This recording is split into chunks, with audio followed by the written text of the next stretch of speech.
Hey guys, Mr. Happy here with my new Diablo 3 series Legendary Highlight. In this series, we will look at a single legendary, its pros, cons, and at least one potential build it can be used with.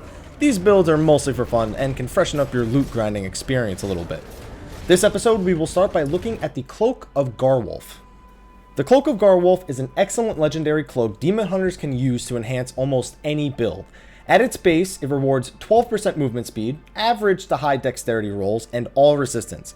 The remaining two stats are random, though an optimal one would have maximum discipline and life percentage or armor. Its special effect causes your wolf companion to summon 3 wolves at once instead of 1. As a reminder, each wolf passively attacks in a small cone in front of him for 150% weapon damage. So with this cloak, wolf companion now instead deals approximately 450% weapon damage. This makes it one of the greatest ways to increase the usefulness of the companion skill if you are using wolves. Pros of this legendary are apparent. It provides movement speed, dexterity, and all resistance, giving a demon hunter excellent hardcore or softcore stats for toughness, damage, and movement. The other two stats are random and can complement this even further. It also heavily increases the already decent damage of the wolf companion. It does come with some cons though. Since it is a cloak, if you use this, you will not be able to make use of the Natalia's 4-piece set bonus without using the weapon, which is suboptimal for some people. It also lacks the triple sockets that Natalia's Embrace has, which can provide far more damage or toughness depending on what you socket into them. Additionally, there seems to be a bug currently with one of the wolves where he sort of trails behind and constantly has to play catch up. The pet icon at the top doesn't even list 3 pets because of this bug. A potential build with the Cloak of Gar Wolf makes use of the 4-piece Natalia's set bonus, which means yes, you will need the weapon. A 4-piece set bonus of Natalia's provides 1 second reduced cooldown on Rain of Vengeance for every enemy you kill. Using the active Wolf Companion effect, which grants you 30% damage for 10 seconds, you can burst down large groups of enemies quite easily.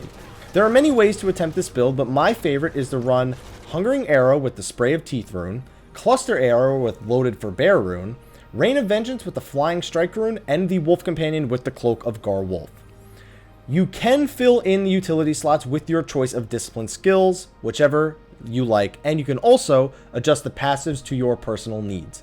What this allows for you to do is pop your Wolf Companion active before activating Rain of Vengeance. With the Flying Strike rune, enemies should be stunned for 5 or 6 seconds depending on when it gets applied. This allows all 3 wolves to run up and begin cleaving down enemies trapped in it. At the same time, unload your Cluster Arrows and Hungering Arrows to destroy all enemies in an area, granting yourself quick resets on Rain of Vengeance to allow you to completely destroy large groups of opponents.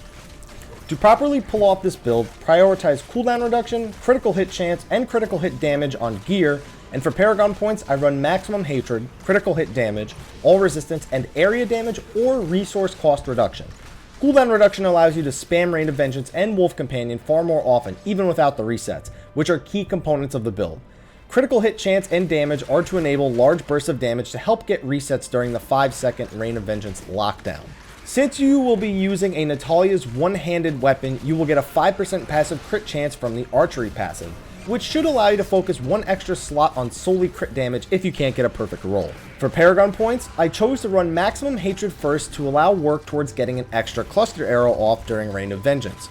Critical hit damage, since I believe it is the best scaling Paragon Point in the category, all resistance and defense to make up for the lack of any from the Natalia's pieces, and area damage to further destroy the packs you catch in your AoE. If you don't have high area damage, you can run resource cost reduction instead to help enable that extra Cluster Arrow. The pros of this build is that it allows you to clear large packs and elites very easily up to Torment 4 if playing solo. Torments 5 and 6 can be a bit rough unless you roll very high damage on your Natalia's weapon. It allows you to lock down groups of enemies and lay as much damage into them as possible, and constantly benefit from the 30% bonus damage and the 450% weapon damage Wolf Companions. The major con of the build is that if you are unable to get resets on Rain of Vengeance, you'll most likely have to rely on Wolves and Hungering Arrow to kill enemies, which can take much longer. If enemies spread out or there aren't multiple targets available to attack, this build can prove far less effective as well. Thank you for watching Diablo 3 Legendary Highlight. Be sure to like, favorite, subscribe, and share for more build ideas and legendary highlights. Be sure to comment below if you have any suggestions for fellow watchers on your take on this build with this legendary. Also, feel free to follow me on Facebook, Twitter, and Twitch where I do live stream. Those links are in the description below. Thank you for watching, guys, and until next time, take care.